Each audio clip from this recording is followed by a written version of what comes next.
Alors maintenant, est-ce que Armelle Solelac est ici pour le prochain pour thème? le prochain thème, s'il vous plaît? On va attendre une minute parce qu'on ne la voit pas dans le chat, du coup, Oui. si jamais elle est présente. Alors, est-ce que... Et puis sinon... Oui. Sinon, est-ce que Pascale Marcotte serait d'accord pour commencer à s'exprimer? On la remercie d'ailleurs parce qu'elle s'est proposée pour intervenir, étant donné que pour le moment, on n'a pas de une intervenante. Donc, c'est très gentil à Merci vous. beaucoup. On vous remercie beaucoup, en tout cas. C'est un plaisir de passer 40 minutes avec vous. Merci beaucoup. Donc, Pascale Marcotte est professeure titulaire au département de géographie à l'Université Laval. Donc, on va vous laisser la parole maintenant. Parfait. Je vais juste aménager un peu mon écran pour... Oui, pas de souci. On est en avance, vous pouvez prendre votre temps. Oui. Je ne veux pas vous impatienter non plus. Attendez, je vais partager mon écran. Donc, ici, voilà. Donc, ça devrait bien aller. Bien, merci d'abord pour l'invitation et l'organisation de cette activité. Je pense que peu importe où on se trouve sur la planète, en tout cas peut-être dans les pays occidentaux, les pays plus riches, on est confronté à les mêmes problématiques et les mêmes angoisses au niveau touristique. Puis, j'écoutais la présentatrice juste avant moi et on partage aussi les mêmes angoisses, notamment par rapport à la formation et par rapport au recrutement et à la pénurie de main-d'œuvre. Je vous en parlerai un petit peu, même si ma présentation porte davantage sur les pratiques touristiques qui se développent et qui se mettent en place. Donc, j'ai un petit souci de... Voilà. Évidemment, j'ai choisi pour commencer cette image choc d'il y a 2 ans quand on a commencé à avoir tous ces espaces vides qui nous entouraient dans le milieu touristique, des milieux qui étaient toujours en développement depuis des années, qui grouillaient de monde, qui n'arrêtait pas de grandir et de prendre de plus en plus d'espace et qui tout à coup arrêtait de fonctionner totalement. Et des questions qu'on se pose depuis 2 ans à se dire, mais c'est une occasion merveilleuse. Et de l'autre côté, notre incapacité à se projeter vraiment dans l'avenir parce qu'on est trop préoccupé par ce qui nous occupe au jour le jour.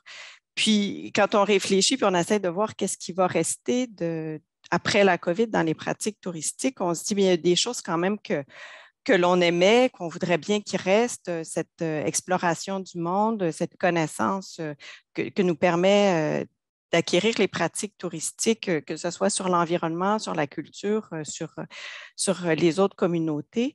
Et on voudrait bien que ces pratiques-là, évidemment, restent et qu'on puisse encore les pratiquer et offrir le service quand on travaille dans le milieu touristique pour accueillir ces visiteurs.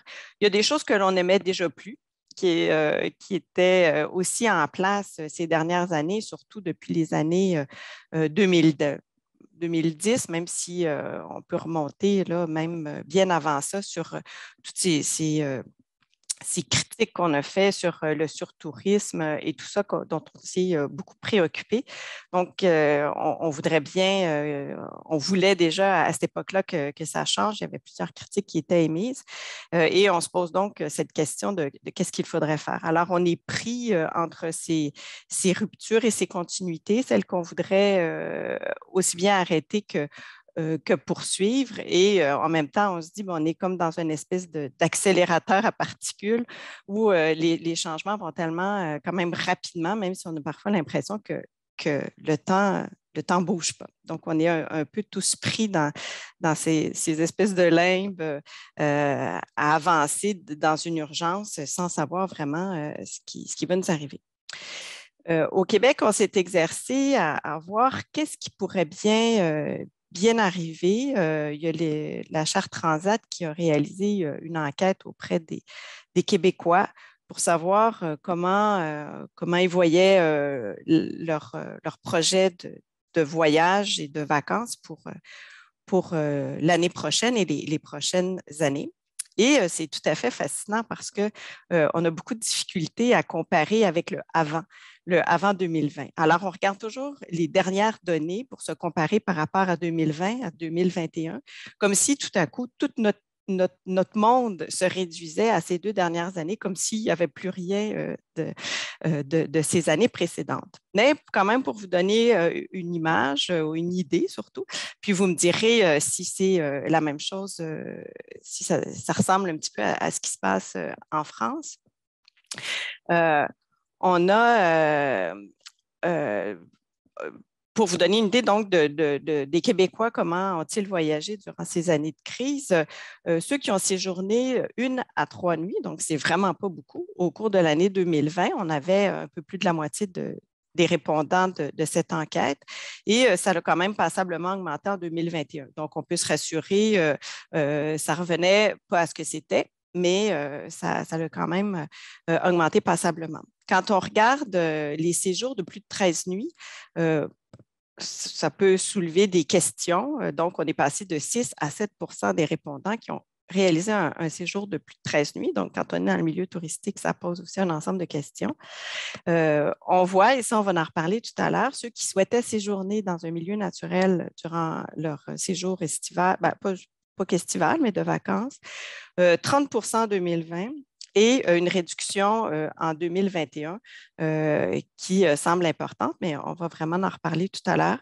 Et ceux qui ont séjourné hors du pays, évidemment, il y a eu une croissance importante de 1 à 10 mais qui reste relativement peu par rapport à ce que c'était. Mais justement, qu'est-ce que c'était avant?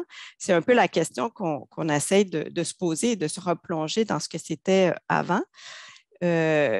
Pour savoir, les séjours de plus de 13 nuits, ça semble très peu, 6 et 7 mais au fond, quand on remonte un peu dans le temps, des statistiques de 2007, par exemple, on était à 9 Donc, on voit que les personnes qui prenaient des vacances, des séjours de plus de 2 semaines, c'est quand même assez peu finalement. Et quand on regarde ceux qui séjournaient hors du pays, durant la même année de 2007, c'était, selon les groupes d'âge, il y a quand même des différences importantes, que l'on soit plus jeune ou senior. C'était à peu près autour de 25 Donc, ici, la différence est plus importante. Il faut savoir qu'il y a des habitudes de pratique de séjour en Europe, bien entendu, mais pour une partie des Québécois, surtout les seniors qui avaient l'habitude de ce qu'on appelle donc les snowbirds, de se rendre dans des endroits plus chauds pour fuir l'hiver. Quand on a de l'arthrite, c'est peut-être plus agréable de passer l'hiver au sud qu'au nord. Donc, une portion de la population, il y a une migration temporaire hivernale importante. Et là aussi, on s'est beaucoup inquiété quand la crise est arrivée parce qu'on était obligé de se rabattre avec tout le caractère péjoratif que peut contenir ce terme de rabattre sur le marché local ou national parce qu'on se disait, bien, ceux qui sont payants, parmi nos visiteurs, c'est bien entendu les visiteurs étrangers. Mais là, on allait devoir vivre avec les voyageurs québécois et on en était très attristés. Mais il faut voir que pour la majorité de la province du Québec, de toute façon, les touristes étaient déjà principalement des Québécois. Donc, le marché national constitue au moins les 3/4 de la proportion des visiteurs au Québec. Et pour certaines régions, ça va jusqu'à 85 de la clientèle qui était québécoise. Donc, oui, au niveau de la rentabilité des dépenses des visiteurs, il y a un écart qui est important, mais il faut savoir que déjà, quand même, la majorité de la clientèle est québécoise. Et là aussi, on va en revenir, on va approfondir cet aspect-là tout à l'heure quand on va parler du tourisme davantage urbain.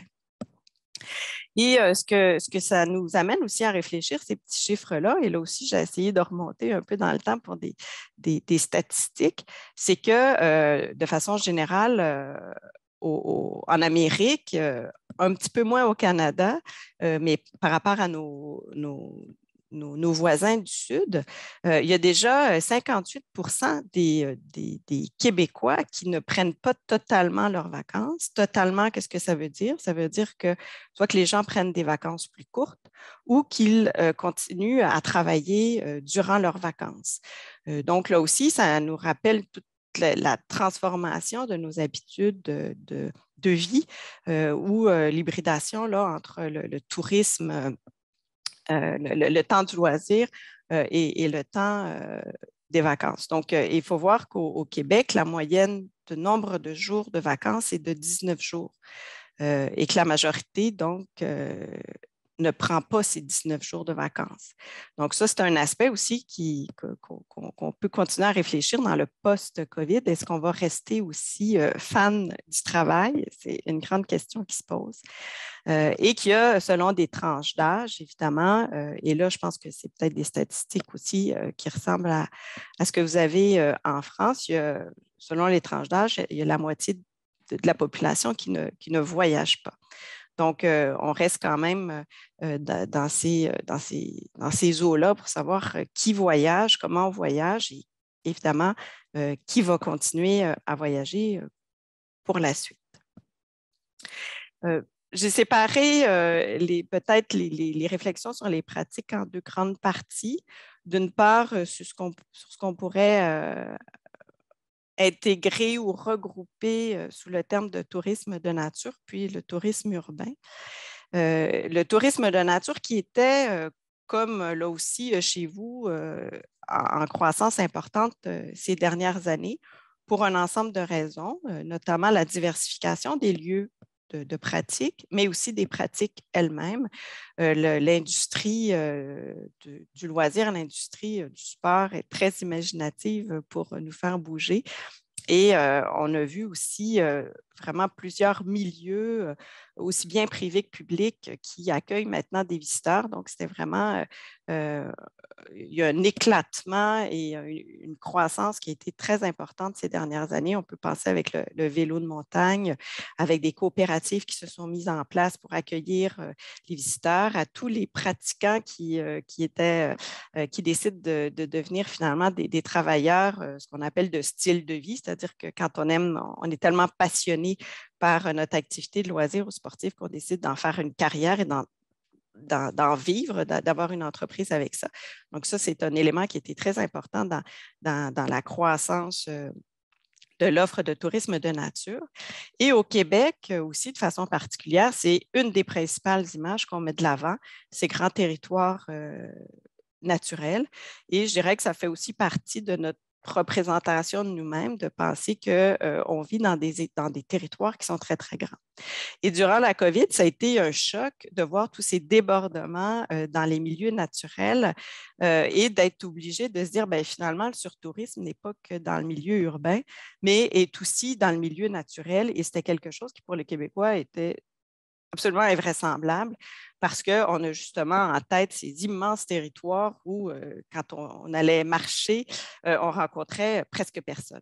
Et là, on avait l'impression que tout à coup, il y avait beaucoup de monde, mais quand on y repense et qu'on réfléchit, cette fréquentation très, très importante, elle était là également avant la COVID. Mais il faut voir que pour certains opérateurs de sites en milieu naturel, la croissance durant la période de la COVID était de l'ordre de 300 à 600 %. Donc, certains ont été largement débordés par cette explosion. Donc, dans ce débordement, comment il s'explique? Bien, il s'explique parce qu'il y a eu de nouveaux adeptes. Donc, on ne pouvait pas voyager à l'étranger. On pouvait difficilement accéder à des lieux de loisirs ou culturels urbains. Donc, tout le monde s'est lancé en nature avec des problématiques parfois importantes, c'est-à-dire qu'il y a eu beaucoup plus d'accidents. Il y avait aussi plus de monde, mais donc des nouveaux randonneurs, par exemple, ou des nouveaux visiteurs qui étaient pas du tout aguerris pour le genre de randonnée ou de pratique dans lesquelles ils s'avançaient. Donc, ça l'a fait les gorges chaudes et ça a alimenté beaucoup les journaux là-dessus, les accidents, les transports en hélicoptère, bref, tout ce qu'on peut s'imaginer. Pourquoi il y a eu des débordements, comme je vous le disais, c'est qu'il y avait aussi moins de choix de pratique ailleurs. Et il y avait aussi tout cet imaginaire de la nature comme milieu sain, non contaminé, dans un lieu où on devrait pouvoir respecter la distanciation physique, même si dans les parcs nationaux notamment et dans les sites les plus organisés, on a établi des quotas quant au nombre de personnes qui pouvaient accéder aux parcs, entre autres aux parcs nationaux. Donc, ça aussi, ça a été un choc parce que les parcs nationaux, même si au Québec, les parcs nationaux sont payants, ce qui est différent de ce que vous avez en France, on a quand même une représentation symbolique où les parcs nationaux, c'est nos territoires, ça appartient à la population, aux Québécois, et de se voir refuser l'accès, ça aussi, ça a été un choc pour plusieurs. Comme je vous le montrais à la diapositive précédente, on annonce un repli. Mais ce repli, il faut le voir, donc il y aurait moins de gens qui seraient intéressés. Donc, on passe de 30% des répondants qui souhaitaient aller en milieu naturel en 2020 et à 20%. C'est que aussi, tous ces débordements ont amené certains répondants à dire, bon, finalement, peut-être que ça me tente moins d'aller en forêt. Il y a eu les plus experts aussi qui ont vu leur territoire se faire envahir par des néophytes et qui en ont été un peu déçus. Donc, qui ont déplacé aussi leur lieu de randonnée, comme par exemple les parcs nationaux étaient considérés comme étant trop, comment je dirais, devenus développé pour un marché de masse, avec des allées beaucoup plus larges, des aménagements vraiment plus importants. Et puis là, finalement, ben, pour les experts qui cherchaient plus de défis, ça devenait moins intéressant, d'autant plus qu'il y avait de plus en plus de monde. Donc, oui, peut-être un repli pour certains, mais si on le compare à ce que c'était de toute façon dans les années pré-COVID, la croissance, elle était là et on peut largement penser que cette croissance va se maintenir de toute façon. Mais au-delà de la pratique touristique temporelle, donc comme on le sait, qui est quelques jours ou une période relativement courte dans la vie, on a vu aussi que ces changements importants de toute façon dans nos existences, d'hybridation justement entre le temps de travail et le temps de loisir, au fait que ces temporalités et maintenant de plus en plus ces géographies se confondent. Pour introduire cet aspect-là, je vous ai choisi c'est la même campagne promotionnelle d'une région touristique qui est juste à côté à l'est de la capitale nationale, donc de la région de Québec. Il s'agit de la région de Charlevoix, qui est une région magnifique de montagnes et bordée par le fleuve, et une région qui est en pénurie de main-d'œuvre, comme partout au Québec. Pas seulement en tourisme, mais dans toutes les sphères. C'était dramatique avant la COVID. Alors, je ne vous dis pas maintenant, même après la COVID. Et on a justement choisi d'utiliser cette période-là pour faire une publicité, pour attirer des visiteurs, pour attirer des résidents dans la région de Charlevoix, en disant ben, rando, boulot, dodo, comme on avait métro, boulot, dodo, ben, c'est ça, plutôt que de prendre le métro, allez donc faire de la rando. Et cette publicité-là, ou ces campagnes-là, ne sont pas propres à la région de Charlevoix, mais au contraire, plusieurs régions du Québec ont mis en œuvre des campagnes avec des images semblables là, pour attirer des jeunes familles, pour attirer des travailleurs aussi dans leurs organisations. Donc, pour le voir, pour les années à venir, bien sûr, cet aspect de la nature, on peut penser qu'il va devenir de plus en plus important, et pas que pour des périodes courtes de loisirs, mais davantage aussi pour une migration d'agréments, donc des individus qui vont s'installer dans ces régions-là parce que d'une part, maintenant, on peut y télétravailler, et le télétravail, on s'entend que ça risque de rester et c'est un débat là, aussi bien au niveau des fonctionnaires, ceux qui travaillent pour l'État, que pour les entreprises privées. Les travailleurs apprécient de sauver du temps, de ne pas être dans le transport, de pouvoir travailler de chez soi. Et toute la possibilité aussi, quand on habite dans des régions naturelles, de pouvoir poursuivre là, dans un environnement qui est plus adéquat. Donc, on peut penser que ces migrations d'agréments vont se poursuivre. On peut penser aussi que les plus jeunes générations qui ont des enfants actuellement, ou celles qui arrivent sur le marché du travail, sont peut-être plus sensibles aussi aux valeurs de développement durable, mais aussi à une recherche de qualité de vie tout à fait différentes. Donc, la course folle de travailler des heures et des heures comme leurs parents ont pu le faire. Il y a plusieurs jeunes, des universitaires qui nous disent c'est pas la vie qui nous tente.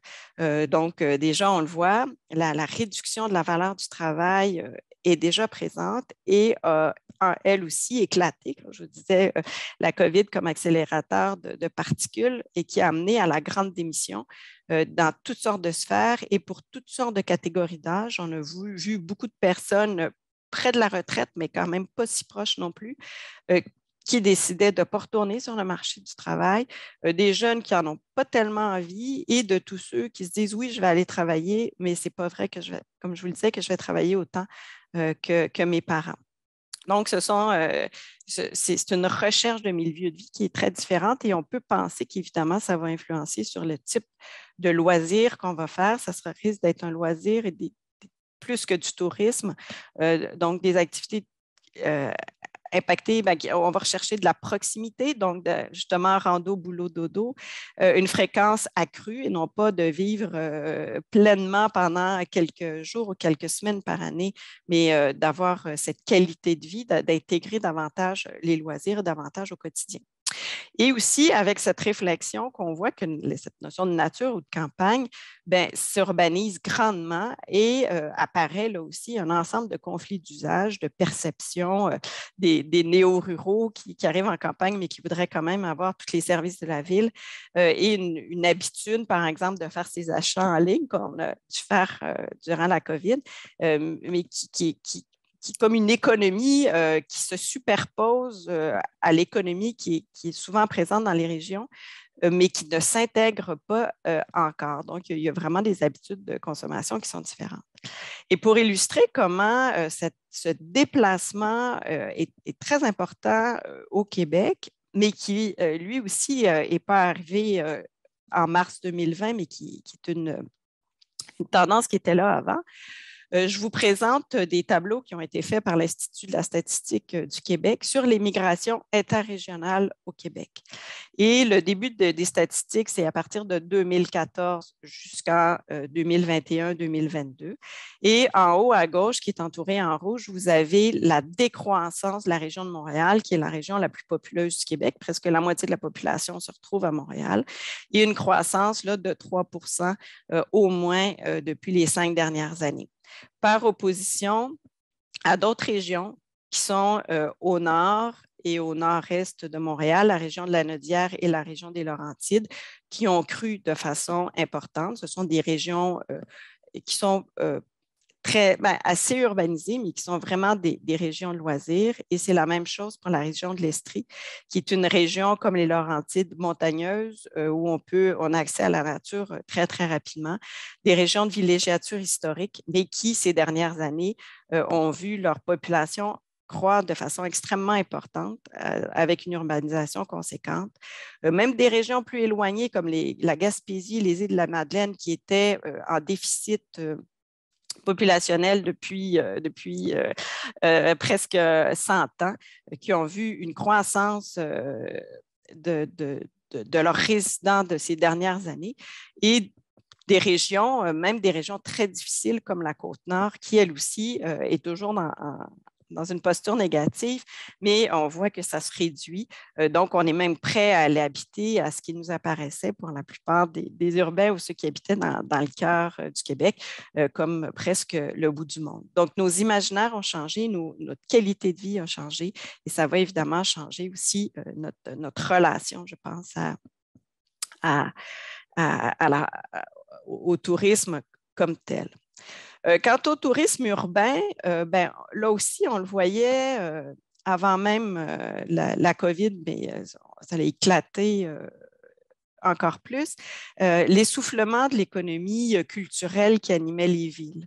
Donc, les grands événements, le caractère spectaculaire de l'architecture, les créations de grands musées, ce qui s'était mis en place depuis les années 80, mais surtout 90, qui avait rendu aussi plusieurs villes et plusieurs destinations assez homogènes. C'est une critique que l'on faisait.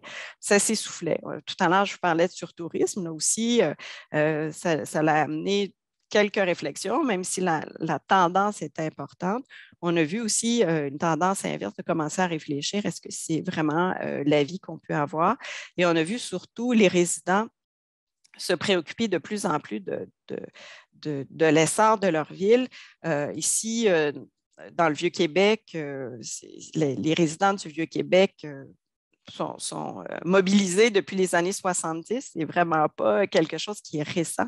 Mais durant la période de la COVID, il y a eu une mobilisation encore plus forte pour dire, bien, c'est le bon moment d'y penser maintenant que tout est arrêté, maintenant que nos commerces commencent à être placardés parce que toutes les boutiques de souvenirs du Vieux-Québec ne réussissent pas à vivre, parce que les commerces que l'on a ne sont pas fonctionnels, ne répondent pas aux besoins des résidents. C'est vraiment l'occasion d'y réfléchir et de donner un coup de barre. Bon, on est encore dans les discours, mais je pense que la sensibilisation est extrêmement grande. Ce qui nous a amené aussi à ce qui nous a sauté au visage avec la COVID, et ce qui était finalement un critère positif jusqu'à l'époque, c'est le poids du tourisme international en ville par rapport aux régions. Donc, les régions s'en sont extrêmement bien sorties, même trop bien. Elles ont eu des problèmes de surfréquentation durant les deux années de la COVID. Les villes se sont effondrées parce que non seulement les Québécois eux-mêmes n'avaient pas vraiment envie d'aller en ville, mais surtout, c'est que de toute façon, les Québécois n'allaient pas en ville durant la saison estivale, par exemple. Les Québécois allaient, disons, à Montréal, qui était la ville qui était beaucoup plus affectée encore que Québec. Ils allaient un peu à l'automne, ils allaient un petit peu durant les fêtes de Noël, de fin d'année.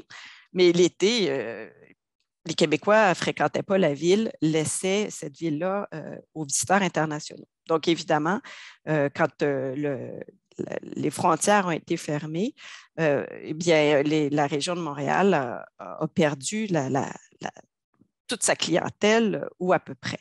Donc, ça a été extrêmement difficile et quand on essaie de réfléchir à comment ça va repartir, mais c'est très angoissant pour ces villes-là, parce qu'on sait très bien qu'il va y avoir une croissance importante des coûts.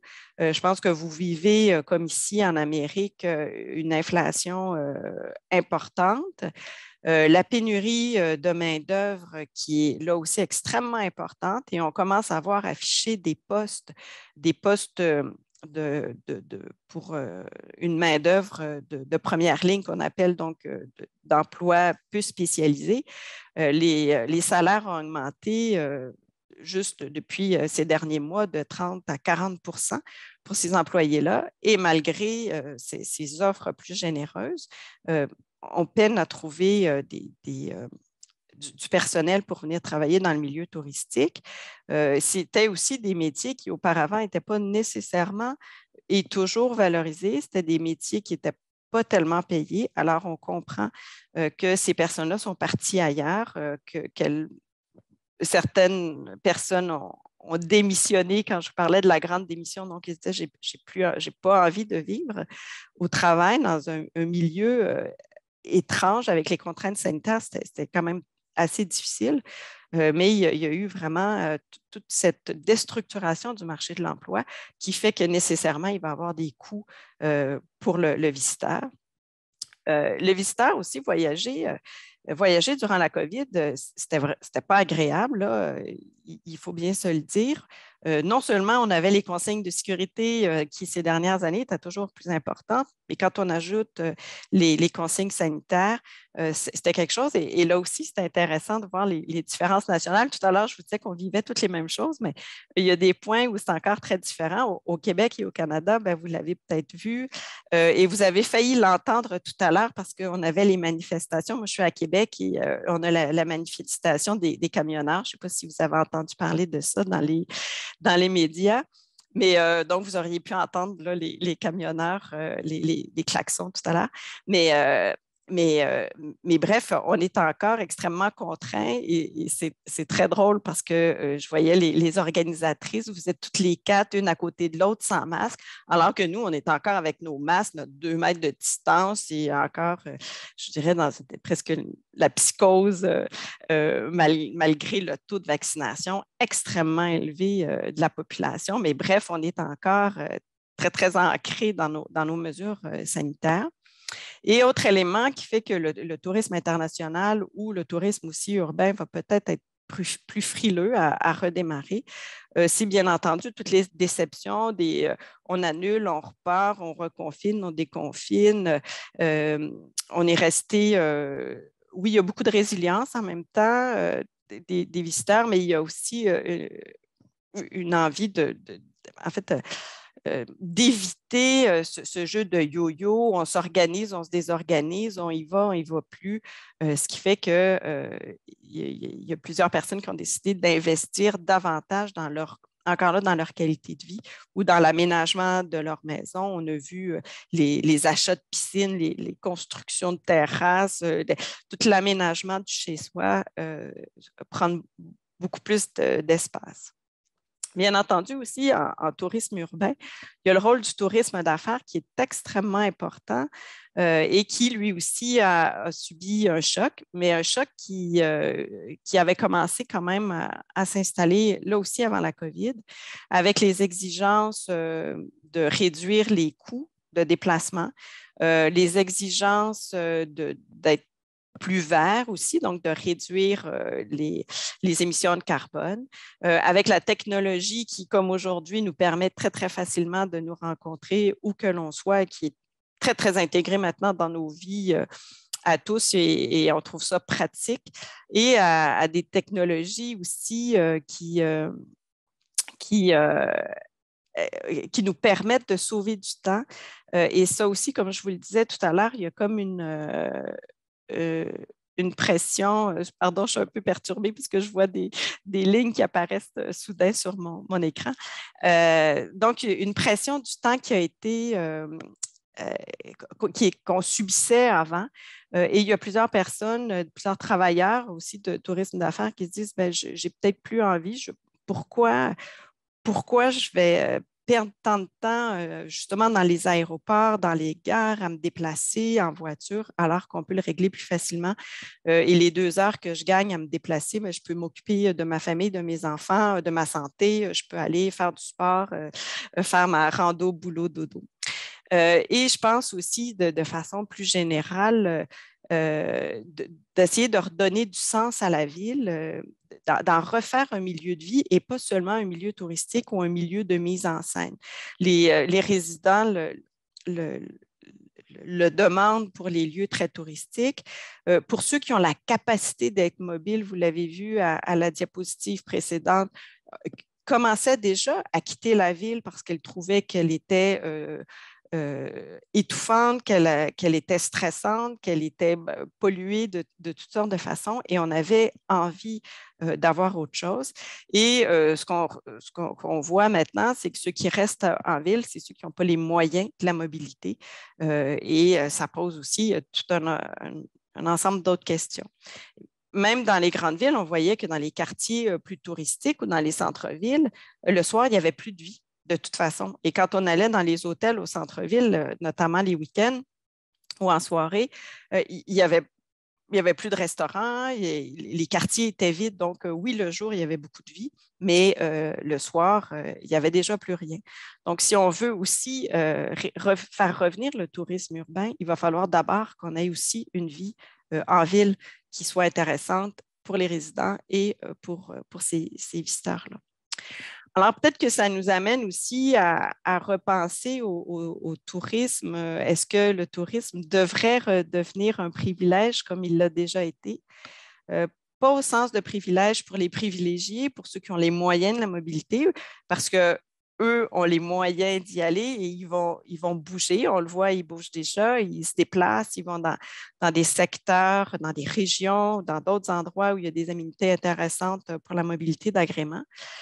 Mais pour aussi ceux qui voyageaient, de redonner beaucoup plus du sens à ce type de voyage-là et aux lieux qu'on va visiter quand on est touriste ou quand on est visiteur. Et ça, de toute façon, on n'aura pas le choix de revoir nos façons de faire et de réenchanter le tourisme parce que le contexte dans lequel on se trouve fonctionnait déjà plus, comme je vous le disais en introduction, parce qu'on était vraiment dans une logique aussi de surproduction. Quand on pense à l'ensemble de l'offre qui était là et d'une offre qui parfois avait beaucoup de difficultés à vivre, comme on se préoccupe beaucoup, et avec raison, parce que comme le présentait la personne juste qui me précédait, en tourisme, ce sont des toutes petites entreprises et entre autres, dans le milieu de la restauration, ce sont souvent des toutes petites entreprises aussi. Les restaurateurs se sont épuisés. Les producteurs et les restaurateurs sont vraiment exténués physiquement, mais surtout psychologiquement. Ouvre, ferme, qu'est-ce qu'on fait? On passe en commande pour emporter, on essaie de se trouver de la main-d'œuvre, on n'en a plus. En fait, c'était vraiment très, très difficile. Mais là aussi, quand on se replonge avant la COVID, c'est un milieu où, durant les 5, il y avait beaucoup de création de restaurants, par exemple, mais dans les 5 premières années, il y avait 30% des restaurants, par exemple, qui ne survivaient pas aux 5 premières années. Et après 10 ans, il restait à peu près un autre tiers. Donc, c'est un milieu où il y avait pas beaucoup nécessairement de barrières à l'entrée, où il y a beaucoup de personnes qui pouvaient se lancer en affaires, mais dont très peu, au final, de toute façon, restaient. Donc, on peut penser qu'avec ces conditions actuelles, ce l'était encore moins. Donc, il y avait toute cette notion de surproduction où le critère quantitatif, toujours plus de visiteurs, c'était ce qui nous rendait fiers. Et là, on sait très bien que ça ne pouvait plus fonctionner. Et avec la déstructuration de la main-d'œuvre, avec la déstructuration de la chaîne d'approvisionnement, on assiste à une réduction de l'offre et on peut penser que c'est cette réduction de l'offre qui va rester pendant plusieurs années parce que ça ne peut plus suivre pour les organisations. On l'a vu au Québec à cause de la pénurie de la main-d'œuvre, les heures d'ouverture sont réduites. Il y a plusieurs journées maintenant où les restaurants, par exemple, mais même d'autres types de services, c'est fermé. Même dans les hôtels, l'été dernier, par exemple, et de façon générale, dans la ville de Québec, il y avait un taux d'occupation de 60%, mais on aurait pu aller à plus, mais il n'y avait pas la main-d'œuvre pour faire les chambres. Donc, de toute façon, les hôteliers arrêtaient de louer des chambres, même s'il en restait, parce qu'on n'était pas capable d'offrir le service. Donc, ça, c'est peut-être quelque chose qui va rester plus longtemps et qui va amener à terme à vraiment modifier la structure de l'offre. Et aussi, comme je vous le disais, c'était une industrie qui, sous plusieurs aspects, qui avait l'habitude d'externaliser ses coûts, notamment au niveau de l'environnement. Donc, on peut penser que ça aussi, c'est des transformations qui vont se faire de force plus que de gré. Et avec cette pénurie de main-d'œuvre aussi, comme je vous le disais. Alors, je pense que ce qui nous reste à faire, c'est à réenchanter le monde, à peut-être transformer notre regard sur l'environnement qui nous entoure. Puis, je vous invite peut-être à me commenter. Malheureusement, je m'excuse, j'ai pas été voir les commentaires, le fil de discussion. En même temps, j'ai moins de... j'étais concentrée sur mon texte, mais si vous voulez qu'on en discute, là, je suis bien intéressée d'avoir votre point de vue également.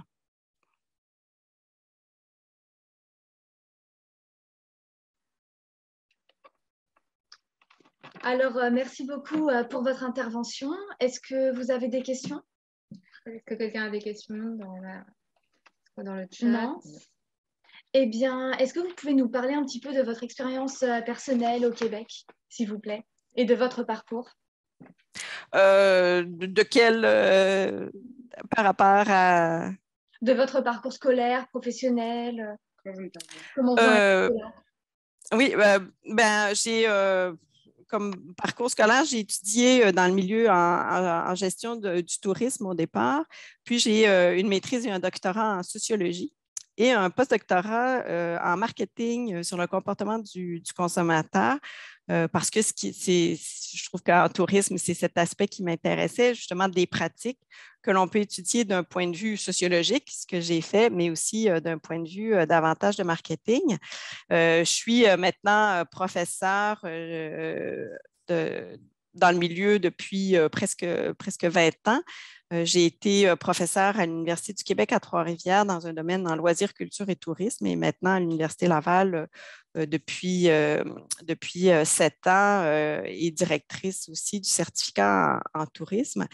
Euh, on voit, et c'est intéressant, là, je déborde un peu, mais je fais le lien avec la COVID, puis je fais le lien aussi peut-être aussi avec des préoccupations que vous aviez sur le profil, la formation professionnelle.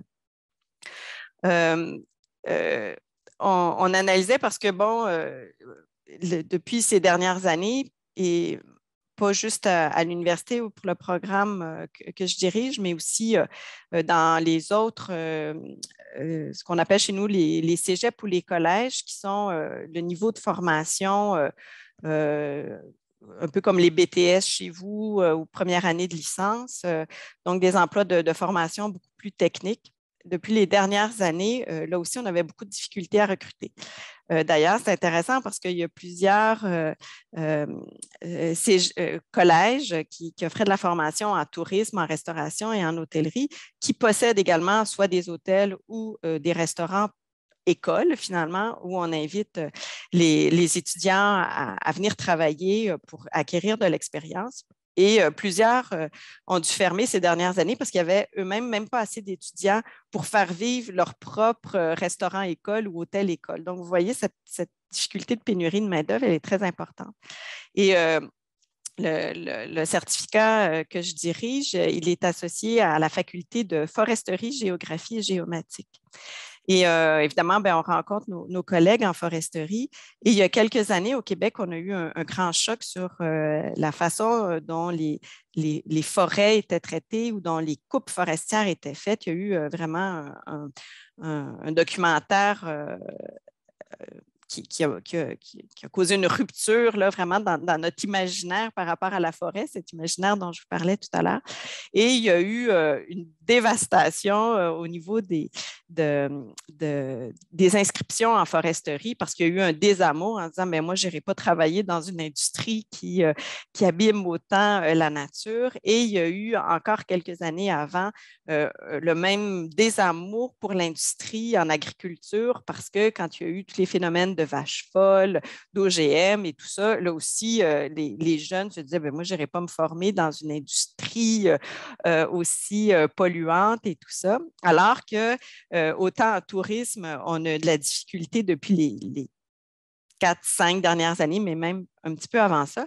Au contraire, c'est nos amis, nos collègues en agriculture qui ont vu une explosion d'inscriptions parce que c'est toute l'idée du retour à la terre, de l'agriculture urbaine, de s'ancrer et de prendre soin de son environnement. Donc, ça, je pense qu'on a peut-être aussi une leçon peut-être à apprendre en tourisme, comment on peut démontrer qu'on prend soin aussi de notre environnement, que ce n'est pas une consommation effrénée. Donc, je m'excuse de ma digression, je me suis éloignée de mon parcours, mais je pense que c'est peut-être, je ne sais pas si chez vous, vous avez eu le même phénomène d'amour subi pour le milieu de l'agriculture ou… Alors, dans le chat, nous avons une question Oui. de Valérie qui demande si vous pouvez développer les tendances vacances hors pays du Québécois. Hors du pays, oui. Hors du pays, oui. Comme je vous disais, traditionnellement, il y a, en fait, pour la population un peu plus âgée, c'est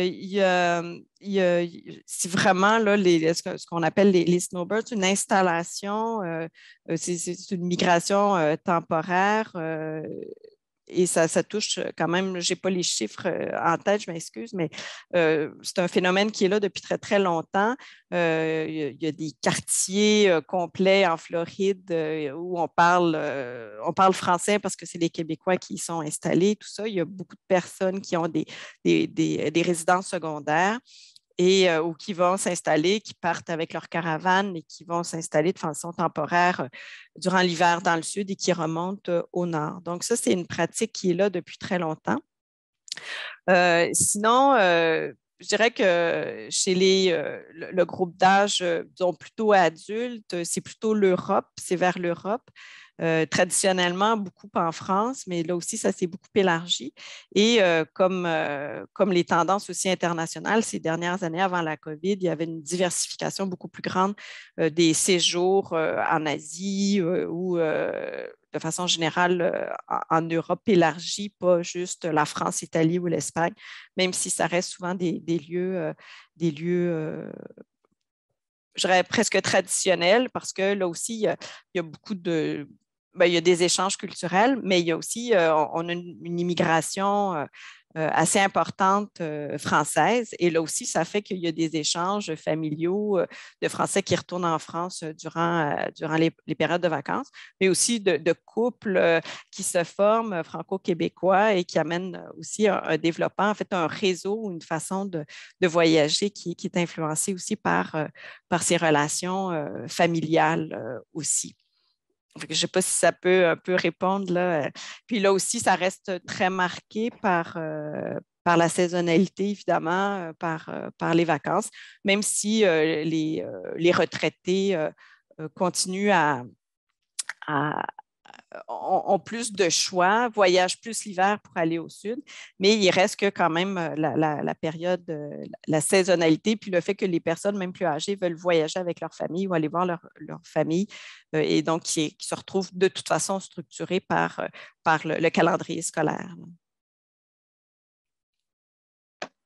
Merci pour votre réponse. On va continuer avec une autre question du chat par Mathieu. Pour en revenir au début de votre présentation sur les débordements dans les parcs régionaux, plus précisément sur les nouveaux adeptes, était-ce plus la pression exercée par le nombre de néo-visiteurs ou le manque de sensibilisation des comportements à avoir qui posait le problème?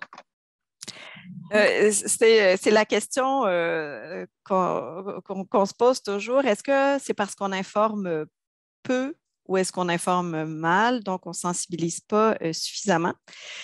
Mais je vous dirais que il y a tout un travail et il y a plusieurs facteurs qui l'influencent. Il y a d'une part, évidemment, les réseaux sociaux où les organisations qui gèrent les territoires naturels parfois se trouvent dépassées et ne maîtrisent pas totalement le message. C'est-à-dire qu'il y a entre autres le phénomène, évidemment, des fameuses photos, selfies et autres qui sont prises, qui sont diffusées sur les réseaux sociaux. Et une partie de la population, donc, qui voit ce paysage absolument extraordinaire et qui se dit, ben moi, je vais aller faire cette randonnée-là pour aller voir ce paysage, sans s'imaginer que c'est peut-être un sentier pour experts et puis qu'il faut arriver là vraiment équipé parce qu'on part au sol. Il fait peut-être à l'automne 15 degrés, qu'on va arriver en haut, qu'il va y avoir de la neige. Et donc, si on est parti avec des petites chaussures, des espadrilles sans crampons ou pas équipées, on peut juste se casser la figure avant d'arriver en haut. Donc, il y a cette idée des médias sociaux on pourrait dire qu'ils désinforment parce qu'en fait, ne donnent pas la bonne information ou n'expliquent pas la nécessité de s'informer. Il y a encore là les gestionnaires de territoires naturels de plus en plus qui essayent de dire ça, est-ce que vous êtes bien équipé? Est-ce que vous avez de l'eau? Est-ce que vous avez des bâtons de marche? Est-ce que vous avez des bonnes chaussures? Et il y a la réponse des visiteurs qui se disent ah, ben, tu sais, c'est de la randonnée, par exemple. C'est pas dangereux de la randonnée. Je m'en vais quand même pas faire de l'escalade ou je m'en vais quand même pas faire je sais pas quoi. On a l'impression que la randonnée, c'est quelque chose de facile. D'autre part, quand je vous disais notre espèce d'imaginaire par rapport à la nature, on a l'impression que la nature, c'est comme chez soi. Alors, ça ne peut pas être dangereux. On a l'impression que non, on ne peut pas se perdre. Alors que les forêts au Québec sont extrêmement denses et très rapidement, on voit pas, là, on voit pas des mètres en avant. Là. On a des arbres tout le tour et c'est très facile de se perdre. Il y a quelques années, on avait développé des activités de cueillette de champignons. Et donc, on partait avec des personnes qui n'avaient pas de connaissances et on faisait de l'éducation justement pour ne pas être malade, donc de cueillir les bonnes espèces de champignons et tout ça. Et on amenait le groupe, c'était des petits groupes d'une quinzaine de personnes maximum. Je ne sais pas s'il y a des chasseurs de champignons parmi vous, mais c'est une vraie maladie, ce truc-là. On se met à chercher, on oublie complètement l'environnement. Et rapidement, on s'est rendu compte que c'était dangereux parce qu'on pouvait perdre nos chasseurs de champignons parce qu'ils étaient tellement préoccupés par leur tâche qu'ils partaient, ils suivaient une talle, partaient ici et là, et on avait la difficulté à les rapatrier.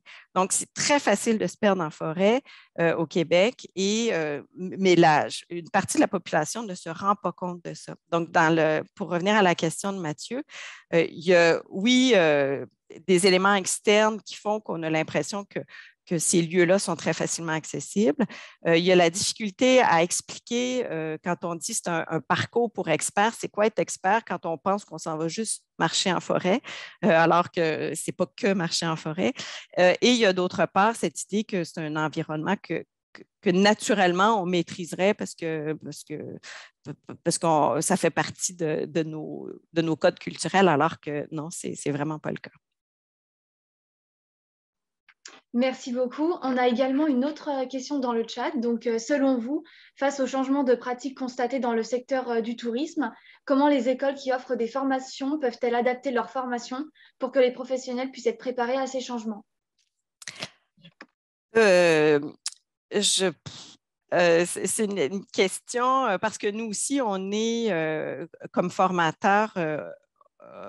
On aimerait bien avoir une boule de cristal et avoir quelque chose d'intelligent à faire et à répondre. Mais comme vous l'avez vu dans ma présentation, on est dans le noir, nous aussi, même si on voit des grandes tendances et tout ça et qu'on essaie de former les étudiants. Déjà, on intègre beaucoup plus tout ce qui est la relation avec les résidents, parce que là aussi, l'expérience nous a démontré que c'était important de le faire, même si c'était là avant, on l'intègre vraiment plus. On réfléchit beaucoup plus en développement de produits pour les résidents avant toute chose. Et ensuite, tant mieux si ça correspond aux touristes. Donc ça, parce que c'est des investissements publics qui sont payés par les taxes des résidents, bien, il faut qu'ils puissent en profiter, qu'ils se réapproprient aussi dans certains cas ces espaces-là. Donc ça, je pense que ça fait davantage partie de nos réflexions. Et j'espère que je ne vous découragerai pas, mais l'Institut d'hôtellerie du Québec, de tourisme et d'hôtellerie du Québec, qui est la grande institution dont s'est doté le Québec dans les années 70 pour former sa main-d'œuvre en restauration et en hôtellerie au niveau technique, bien, cette année a développé un programme et l'Institut est ultra financé par l'État pour ça, pour développer toute la restauration dans les milieux de résidence pour personnes âgées et bon, l'équivalent des RPA ou chez vous, je ne me souviens plus du terme, là, en fait, toutes les résidences pour les personnes âgées. Donc, on délaisse le tourisme pour une formation qui était tout à fait urgente aussi, mais encore là pour les résidents et pour les aînés. Si je puis me permettre, en France, oui, la situation n'est pas exactement la même, en fait. On n'est pas dans le même contexte global qui est le même, clairement, mais on n'a pas, en tout cas, on est loin proportionnellement d'avoir ces grandes pénuries, ou alors on les a à des niveaux qui ne sont pas des niveaux licence ou master. Il y a une pénurie qui se met effectivement dans tout ce qui est, jusqu'à, je dirais, BTS et même pas, dans tout ce qui est non-formation ou formation de niveau S. Mais par contre, on n'est pas du tout, on n'est pas vraiment en pénurie ni en matière d'offres, ni en matière de demande, en matière donc de demande sur les masters. Je me permets de discuter, excusez-moi, je ne me suis pas présentée, parce que je suis Sylvie Christophe et je suis moi-même universitaire, géographe à l'IAE de Nice, donc à l'école universitaire de management, et je gère un master tourisme, enfin je co-gère un master tourisme et également avec un parcours management de l'hôtellerie internationale. Donc je suis les doigts dans le cambouis comme vous, en fait, les mains dans le cambouis. L'année dernière, clairement, c'était un peu comme vous, notamment tout ce qui concernait les stages et autres, c'était une catastrophe incommensurable pour nos étudiants parce que même s'ils avaient trouvé des stages où ils étaient en apprentissage à l'étranger ou autre, mais il y avait de gros problèmes parce qu'il y a eu tellement de restrictions, comme vous le disiez fort justement, une incertitude tellement forte que de toute façon l'université a fini par bloquer tous les stages parce qu'on ne savait pas, si les jeunes pouvaient partir, pardon, les gamins pouvaient partir, soit s'ils ne pouvaient pas revenir, qu'est-ce qui se passait. Donc ça a été réglé, tout le monde a fait les mémoires de recherche appliquée, au moins ça a été réglé. Cette année, par contre, c'est la fête au village. Hein. Tous mes étudiants ont eu des stages dès le mois d'octobre, décembre. Si vous voulez partir à l'étranger, peuvent partir. Enfin, pour nous, en France, je pense qu'on n'est pas vraiment dans les mêmes problématiques. Enfin, globalement, on y est, mais on n'est pas dans le système comme le vôtre. Et moi, par exemple, là, on a cette année assez tôt les recrutements. Je suis déjà à 220 demandes. On a le recrutement au 31 mars, j'ai 220 demandes. En stand-by là. On va recruter en mars-avril. Donc, pour résumer, après, je parle pour ceux que je connais. Hein, on est bien clairement, je parle pour mon master. Je ne parle pas pour tous les masters, pour tout ce qui se passe en France, en Europe et ailleurs. Mais en tout cas, je sais qu'à Nice, il y a eu les mêmes soucis que vous, par contre. J'ai remarqué un moment, et c'est tout à fait vrai, nous avons beaucoup de partenariats avec évidemment les hôteliers, les groupes hôteliers, etc., internationaux notamment. Et beaucoup d'hôteliers indépendants nous font confiance depuis longtemps pour prendre des étudiants en stage.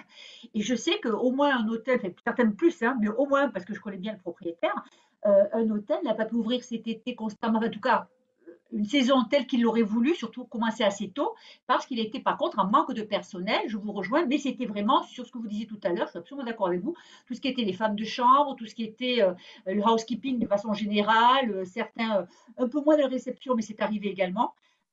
Donc, effectivement, ça, c'est un problème qui nous affecte aussi, tout à fait, comme chez vous. Tout à fait, oui. Il y a vraiment des liens qui... parce que nous aussi, traditionnellement, on s'appuyait beaucoup sur la migration, entre autres estivale, que ce soit au niveau agricole, mais aussi au niveau touristique. Et avec la fermeture des frontières et le retard, il y a eu des histoires d'horreur dans les permis de travail, d'études des étudiants. J'espère qu'il n'y a personne d'entre vous qui avait subi ça, mais j'avais deux étudiants français qui devaient venir en stage et qui n'ont jamais réussi à obtenir leur permis. Mais c'est ça, on s'appuyait beaucoup sur l'international. Et ça aussi, ça nous amène à réfléchir comment on peut transformer nos façons de faire. Tout à fait. C'est pareil pour nous. Hein.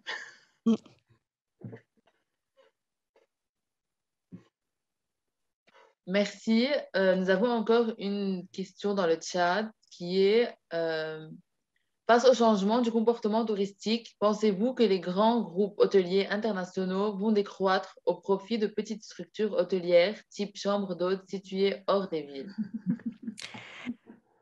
Je pense que c'est deux marchés qui sont tout à fait différents et je dirais que la demande est tout à fait différente avec le phénomène Airbnb, pour ne pas nommer la plateforme, a évidemment bouleversé l'industrie hôtelière, mais a aussi bouleversé les habitudes de voyage des individus. Et on voit justement les grandes chaînes hôtelières qui transforment pas toutes, mais une certaine partie de leur chambre justement en forme d'appartement pour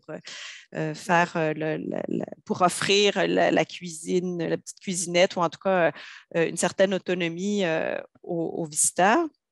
Et en région aussi, on avait, là aussi, dans les années 90, on avait beaucoup de des gîtes, des bed and breakfast et tout ce genre-là. Alors qu'avant la crise, je dirais que presque 80, non, j'exagère, mais une portion importante de ces petits gîtes était à vendre parce qu'il n'y a plus personne qui voulait maintenant aller dans une chambre où on entend le voisin, même si c'est bucolique, une maison ancienne, partager la salle de bain. Ça, c'est à l'époque, on trouvait que c'était sympathique, mais à partir des années 90, déjà, il y avait une saturation de ce marché et c'est allé en décroissance. Ce qui fait qu'encore aujourd'hui, il y a beaucoup de ces grandes maisons qui sont à vendre et qui sont pas rentables. Certains ont réussi à transformer les maisons pour en faire justement des appartements. Mais c'est vraiment un milieu qui est très particulier. Ceux qui vont réussir, c'est ceux qui avaient souvent une restauration très, très particulière. mais encore là, ça reste de très petites structures parce que c'est fragile et là aussi, il y a des problèmes de main-d'œuvre parce qu'en région, il y a de la saisonnalité qui est extrêmement forte.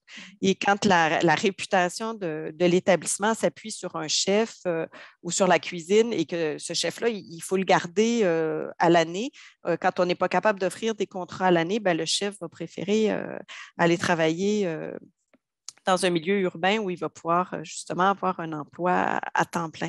Donc, c'est un défi quand même important. Et les marchés, je pense, à la base, là, sont très différents. Je vois si quelqu'un encore a une question à poser. Je pense que... Ok, non, je pense pas. donc on voulait beaucoup vous remercier, Madame Marcotte, pour votre temps que vous avez accordé et pour votre intervention. C'était très intéressant. On voulait aussi vous remercier à vous et à tous les intervenants internationaux pour l'effort que vous avez fait pour intervenir malgré votre décalage horaire. Donc, merci beaucoup.